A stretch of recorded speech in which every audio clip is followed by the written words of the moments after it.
Chapter 2, Who? The BFG by Roald Dahl.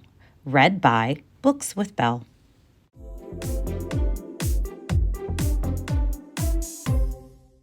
Who? Chapter 2. It wasn't a human. It couldn't be. It was 4 times as tall as the tallest human. It was so tall its head was higher than the upstairs windows of the houses. Sophie opened her mouth to scream, but no sound came out. Her throat, like her whole body, was frozen with fright. This was the witching hour, all right. The tall black figure was coming her way.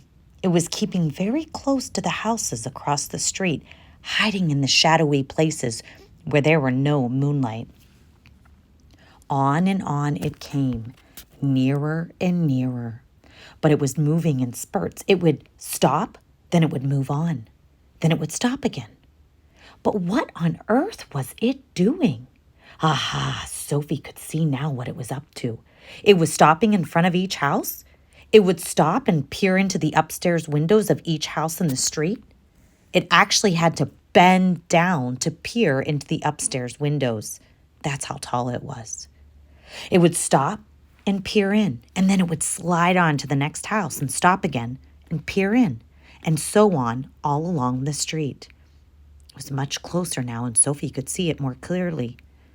Looking at it carefully, she decided it had to be some kind of person. Obviously, it was not a human, but it was definitely a person. A giant person, perhaps. Sophie stared hard across the misty moonlit street. The giant, if that was what he was wearing a long black cloak. In one hand, he was holding what looked like a very long, thin trumpet.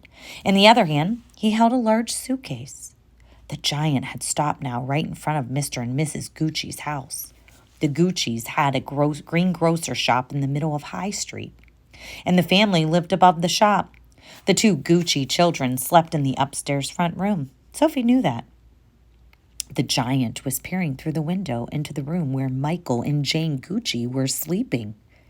From across the street, Sophie watched and held her breath. She saw the giant step back a pace and put the suitcase down on the pavement. He bent over and opened the suitcase. He took something out of it. It looked like a glass jar, one of those square ones with a screw top. He unscrewed the top of the jar and he poured what was in it into the end of the long trumpet thing. Sophie watched, trembling.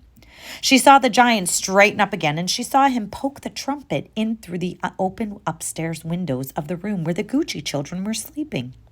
She saw the giant take a deep breath, and woof, he blew through the trumpet. No noise came out, but it was obvious to Sophie that whatever had been in the jar had now been blown through the trumpet and into the Gucci children's bedroom. What could it be? As the giant withdrew the trumpet from the window and bent down to pick up the suitcase, he happened to turn his head and glance across the street.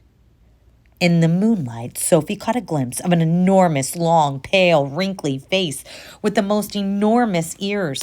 The nose was as sharp as a knife, and above the nose, there were 2 bright, flashing eyes, and the eyes were staring straight at Sophie. There was a fierce and devilish look about them. Sophie gave a yelp and pulled back from the window. She flew across the dormitory and jumped into her bed and hid under the blanket. And there she crouched, still as a mouse, and tingling all over.